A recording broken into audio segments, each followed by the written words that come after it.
Hello friends, this is our 11th lecture on Sir Philip Sidney's An Apology for Poetry. And in the 10th lecture we saw that the comparison between historian who relies on the foolish truth of the world and the poet who develops his imagination, imaginative truth, so to say we can. One is the foolish truth of this world and the other is imaginative truth which has no boundaries, no limits. At the same time, that imitation is used for the purposes benefit and teaching. That is usually at the dulce, in the words of Horace. We have seen these things. And we also saw that the laurel crown of victory who deserve the laurel crown of victory? That is deserved by the poet. Because he tells not the foolish truth of this world, but the truth of the truth that goes beyond the human experience. Understand? So that's why in Apology, Sir Philip Sidney said that the laurel crown should be given to the poet. Now today, the 11th lecture we see, the main point is of all sciences, our poet is the monarch. So the last class we have the laurel crown of victory. Now here he has become a monarch, isn't it?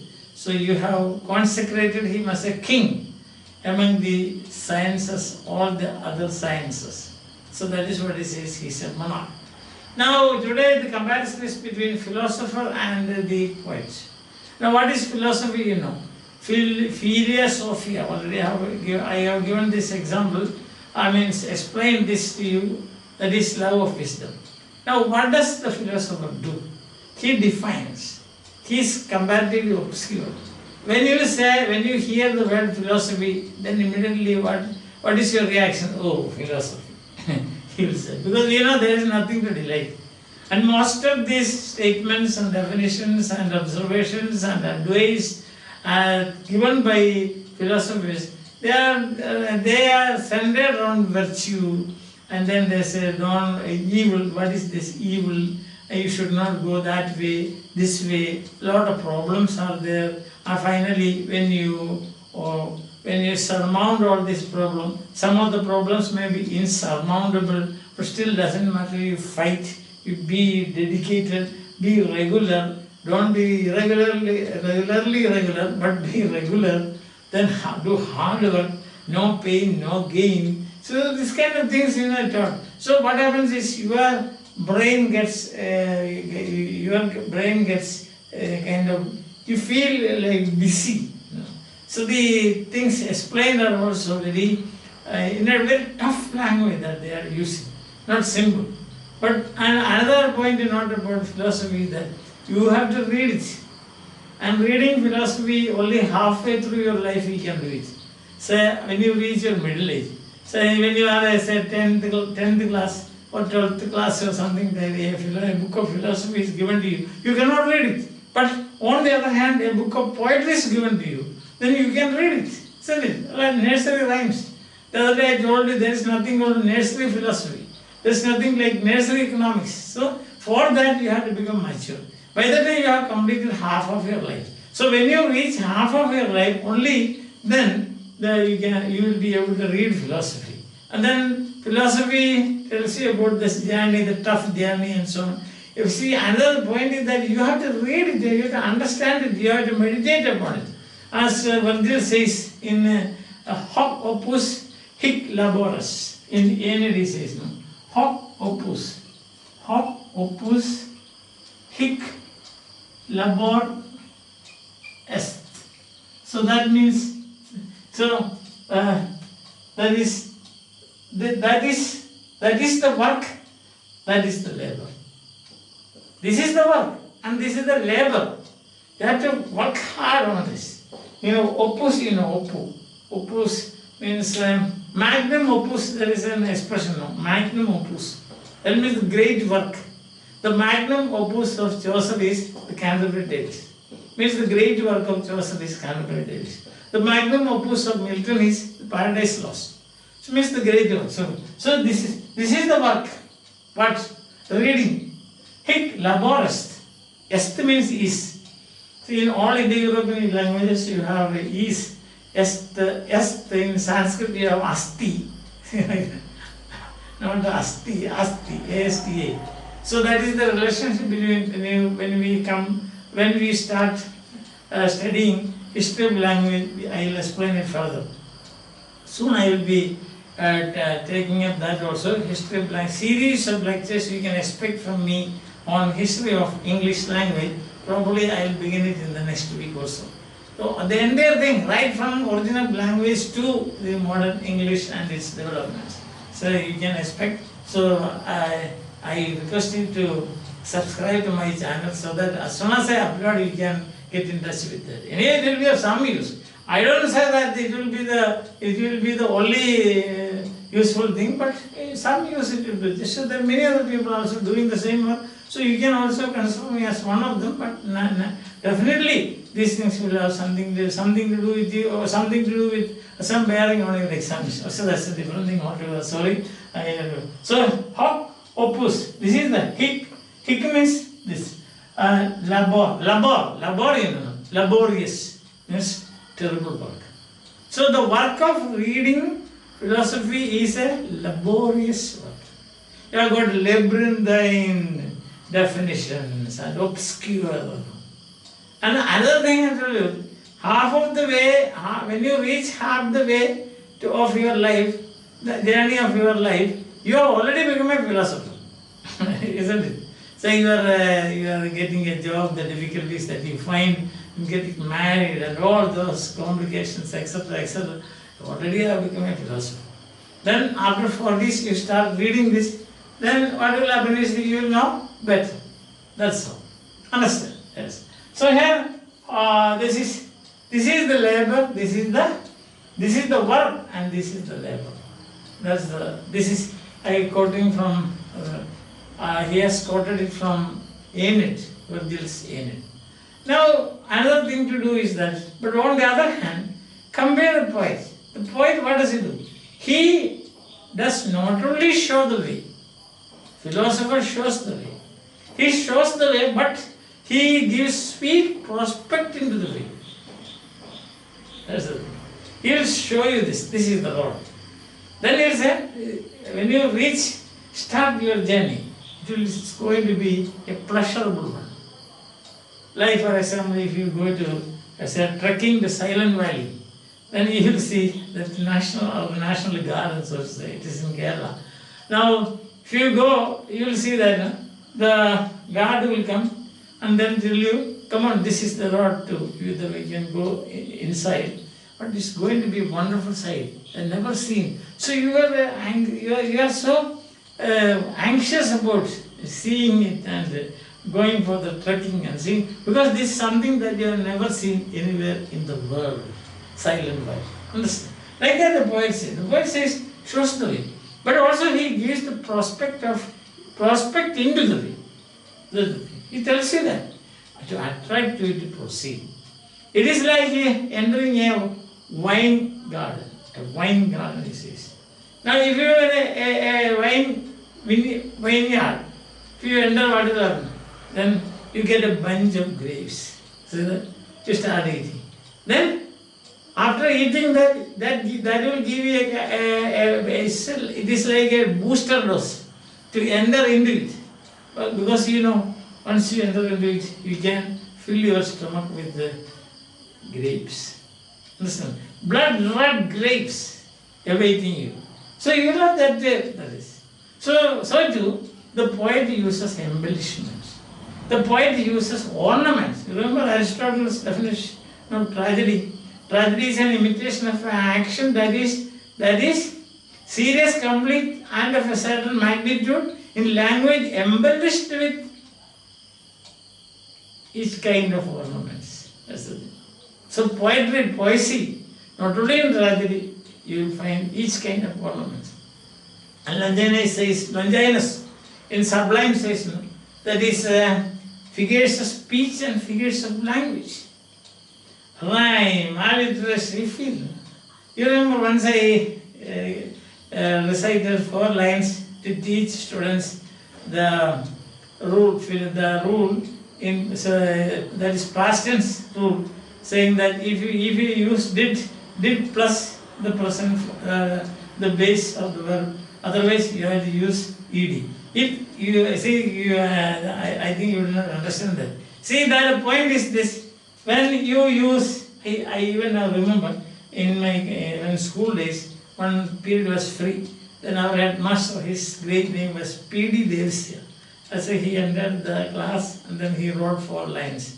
And then there is something he wanted to teach us something. And that, what he wanted, the teaching point is this. For example, if you say loved, see, the word here he said is picked. So, did plus pick is equal to pick.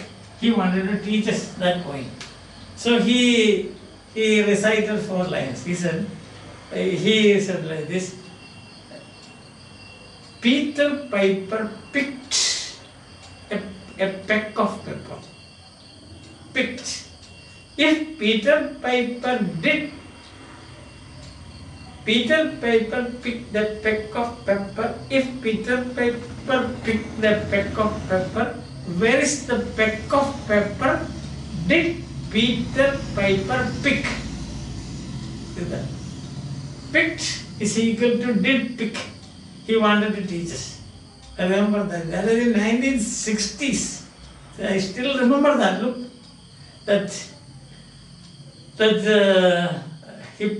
mesmerism. You can say. See, I remember even now.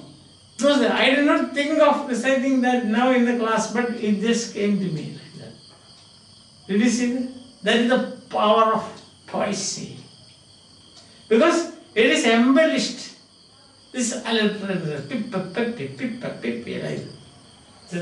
so the difference between picked and did pick, he wanted to teach us. And then he recited this. And still I remember. That is the point. Never is an embellishment. Figures of speech, figures of language. So it's so powerful. Can you ever forget? A thing of beauty is a joy forever. Can you ever forget? See? You cannot. Frailty, thy name is woman. Can you forget that? No. To be or not to be. Very simple. But you cannot. How many occasions, on how many occasions do you use that?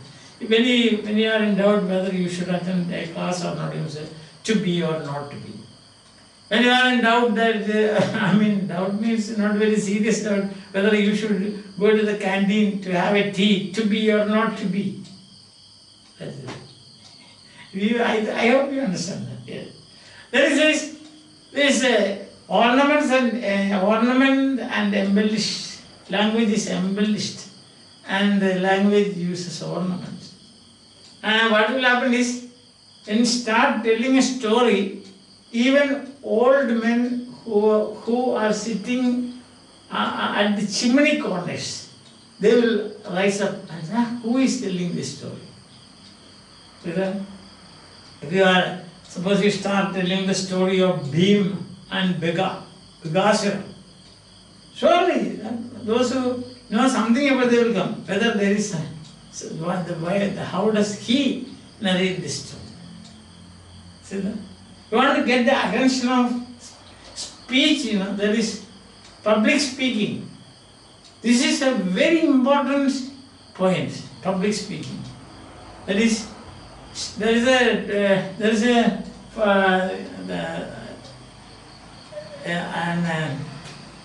is that we call? I just forgot that word. See that star. There's a star. Star. Star. What is star? Star is an acronym. I just forgot that word. Acronym. What is acronym?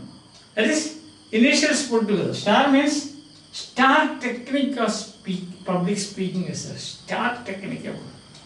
Star. What it stands for what? Star means surprise the audience. Then I am not going to explain this now. Surprisingly, theme is tell a story. Second point is that in public speaking, you tell a story, or an anecdote or something like that. Then people will start, I should be attracted to it. But if you go on explaining definitions in philosophy, virtue and all those, who is going to listen? You will, something is happening and you will become drowsy. Understand? The murmuring sound, as Dryden says of dramatic poesy, Dryden says that when you hear the murmuring sound of a stream, your attention will be attracted. Suppose the same sound continues, no change, then you will become drowsy. Understand? That is dramatic poesy. When you study dramatic poesy, you will see that.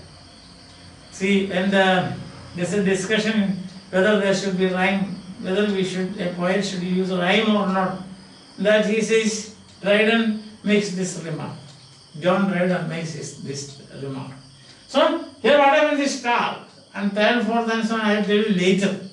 I will give you another lecture on public speaking and then I will explain these things to you. But today it will be outside the point, focus will be shifted. So tell a story. You want to attract the audience, then you tell a story. Start telling a story. If you don't have a story, you make a story. Understand that? Yeah, that is all. You can so, the people, suppose you listen to the story of Lochinvar and how Lochinvar abducts, of course, with the willingly of Ellen, beautiful Ellen, the story of Lochinvar carrying Ellen on his horseback. So, who would not be attracted by that? See, old men were about to die, they will stand up and they will come to you and say, who is this Lochinvar? What happened to this beautiful Ellen and all those things they will ask. So even tough things, the poet teaches you, it will be like a sugar-coated pill. It won't be bitter. It will be, when you listen a story or a few lines of a poem, then you will feel that there is something here. But it is like a sugar-coated pill. Sweet language, mellifluous language, sweet language, ornaments, embellishment. Who would not be attracted by it? Tales of Hercules, tales of Cyrus. Cyrus we have already met here, I don't want to say. And Anchises, his father, he is carrying on his back. Who would not want to do that same duty to his or her father? When you see the virtuous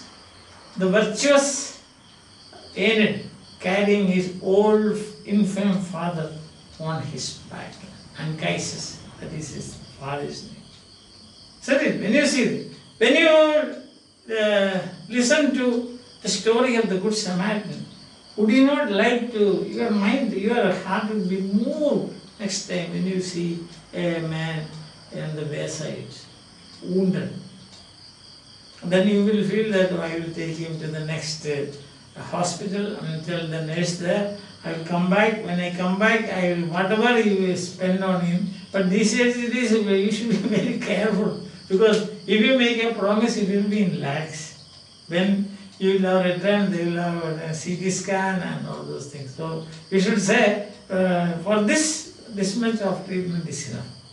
For a simple wound, if they take the patient for a CT scan and so on, that will be very... So you have to be very careful, that's all. Not like the good old days. Understand that? Yeah. So then you can see that. So, wisdom, then Achilles. Read the story of Achilles also. It's very cruel and very... I mean, say, it is... we can say, no, it is a kind of, repulsion creates in your mind, But when you see, look at the courage of the person. He tells the army there, Greek army, don't move. I will do everything by myself. When you hear the Caesar's reply to the soothsayer, the Ides of March, then what does Caesar say?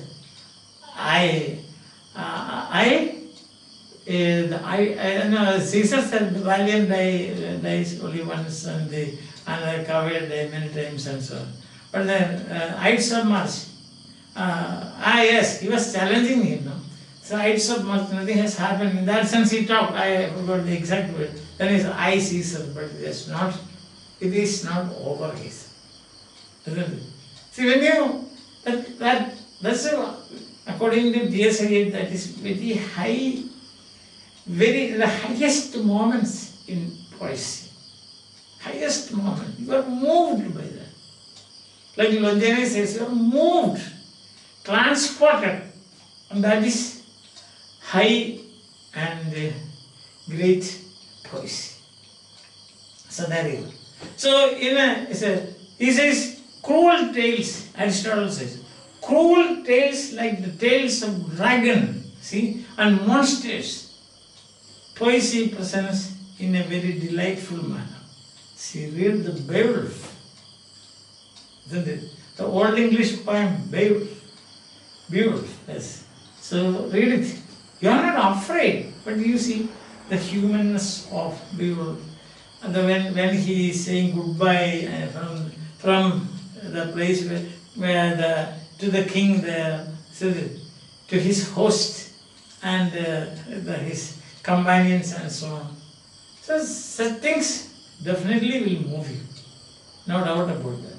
Who would not remember those lines which I very often quote? Was this the face that launched 1,000 ships and burned the topless towers of Iliad? The rolling of the monosyllables, rolling, and ending in immortal kiss. That is it. So there you go. Now, when you read, and suppose you read, there is a book that is as Amandis the Gaul. Amandis the Gaul, he says. It will, after reading that, you will be moved, you feel like to become very courteous, to become very liberal, to become courageous. There are several books there. There is a book called Imitation of Christ. If you read, what happens is, you will become a saint. Because you will be moved by that. If you get a copy of that book, you should try doing that. Understand? So that is that. Now, you see, there is a character, Turnus. Turnus, that's his name. He is a character in Virgil's Aeneid. Of course, these lines are quoted by Sir Philip Sidney. Turnus, he is the antagonist of Aeneid in Aeneas, in Virgil's Aeneid. And then he says how he expresses his patriotism, his love for his country. In Latin it is, but you can understand it because most of these words you can see connected to English. I connect it in English. Turnus says, Fugiendum hec terra videbi. Fugiendum hec terra videbit. See, Fugiendum hec terra videbit. Then he said, usque adeone mori miserum est. Usque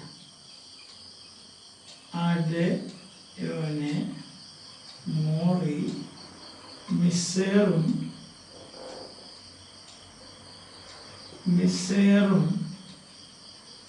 est. So this is what Turnus is. Turnus. He is an antagonist, opposite. He is pitched opposite to Aeneas in Aeneid by Virgil. He is the king of Rutuli. King of Rutuli.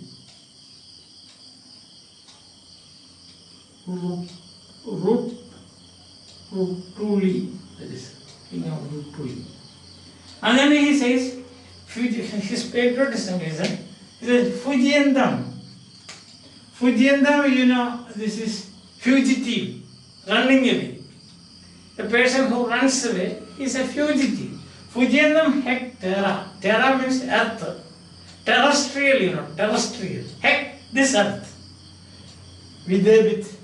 Video, see. So after seeing this earth, means my country, my land.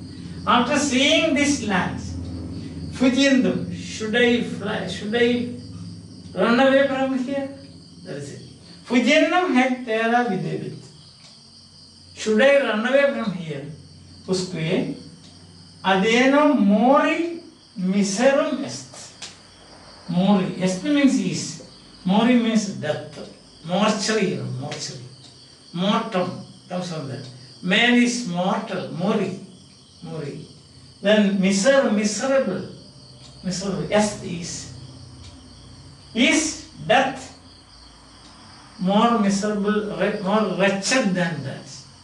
Question. Running away from this land after, should my land see me running away? Should my land see running away from here? See with a terra. Land see running away from here. Then he is asking, is it not better to die here? Is that more wretched than, more wretched means miserable, miserable, more miserable. Is not that more, is asking, is that more miserable than dying, than running away? Don't you think that do you think that death is more miserable than running away? Opt for death. In other words, a free translation will be, instead of running away, I will die here. Instead of running away, I prefer death. Instead of running away, I prefer death. Understand? You remember the group suicide committed by the Rajaput women when they are defeated in war. What happens is they will commit suicide groups because that's for honor suicide. It's better to die than to be somebody's slave. So that is the Rajaput women. They used to do that. And they call it Jauhar. That's the name given to that. In cultural studies, I think I have mentioned this. Jauhar. Isn't it? Yes. And also in feminism. Feminism I haven't made any lectures, but soon you can expect some lectures on feminism also. Yes. Okay, that's a different thing. Then this is the idea. So that is in poetry. It moves you. These lines move you. That's the point. So such concepts like patriotism, you can when it is presented to you, then what happens is you will be moved.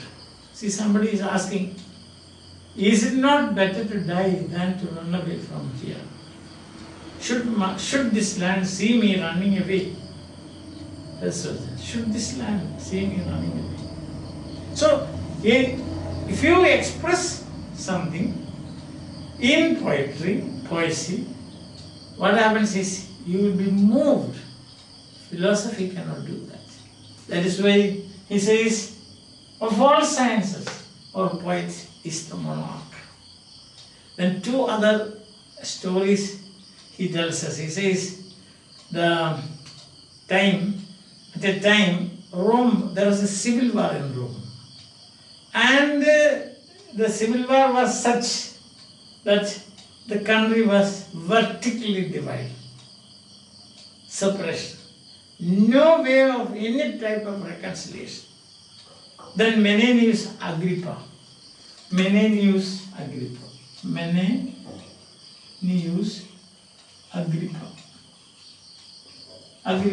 who goes to them, not as a philosopher or an orator. He was a great orator. Rome. He just told them a story in a very simple language. He said, once all the organs of the body, they rose in revolt against the stomach. Because they said, all our labors are eaten up by the stomach. So we will not work. The Romans understood what is meant by that. If you fight within yourself, you will destroy, you will be destroyed. The end is, you will perish, extinction, extermination of Rome. They understood. All the limbs of the body fighting against stomach, what will happen? You will starve and die. Like that.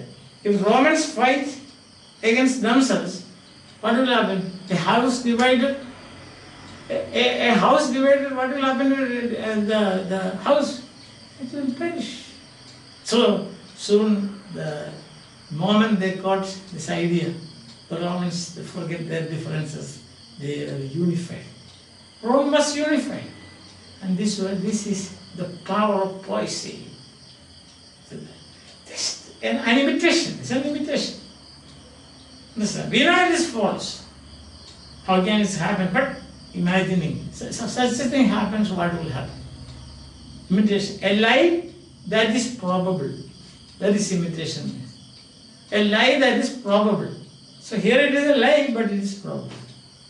Another story that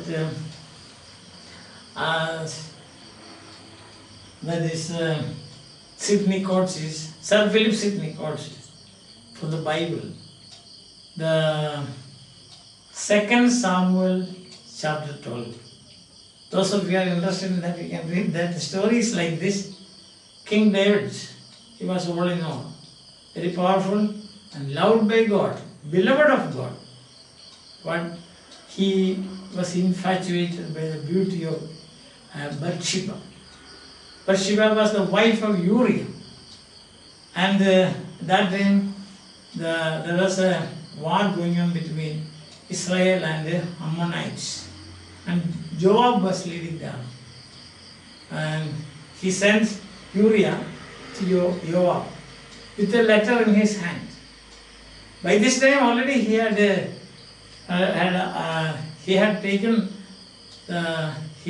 relationship with the illicit relationship with Uriah's wife Bathsheba, because she was very beautiful. David had also many other wives. This is one more. Then what happened is he sent a letter to Joab through Uriah. Joab read the letter. It was written, place Uriah in the forefront of the battle in such a way that he should be killed. See that he is killed. You should see that he is killed. He is dispatched to heaven or hell according to his merit. So Joab did it because he was the king's man. He did it, and Uriah was killed in the battle. That was a terrible crime. God could not simply sit in his throne. He sent the prophet Mathew to David, all-powerful David. But Nathan did not go and reproach him. He did not tell David, what stupid thing you have done, you have committed sins against God and nothing. He said, I want to tell you something. Okay, you said, because he is a prophet, he is honored. You should be honored. So again, another imitation. So, did not say any moral philosophy or anything like that. 10 Commandments and so on. Instead he said, in a certain city there were two men. One was very rich, the other was very poor. The rich man had everything in his life. Now plenty of sheep or frogs and whatever he wanted. But the poor man he bought with his earnings, little bit of earnings he had, he bought a ewe lamb, an unweaned lamb, and means a very young lamb. And he bought it in his house, and he brought it up. He bought it and he brought it up as a member of the family, eating from the poor man's table, the morsels and so on, and sleeping with him. And he used to keep the lamb in his bosom. He loved it so much. Then one day a traveler came to the rich man's house. He wanted to give him a feast, but he had all number of lambs and sheep, or whatever he has. But he did not take one of them and kill and make a feast, prepare a feast. But instead, he took the poor man has his sole property, his sole possession. There was only one lamb, with whom he considered as a member of the family. He lived and it enjoyed life with this as a member of this family. So the rich man sent word to take that lamb forcefully, cut it and prepared a feast for the traveler. He told this story to David. Then David, he was kindled with anger, shivering with anger. He said that man should die and he should be made to pay fourfold of the lamb's price. Then Nathan said, "It's you."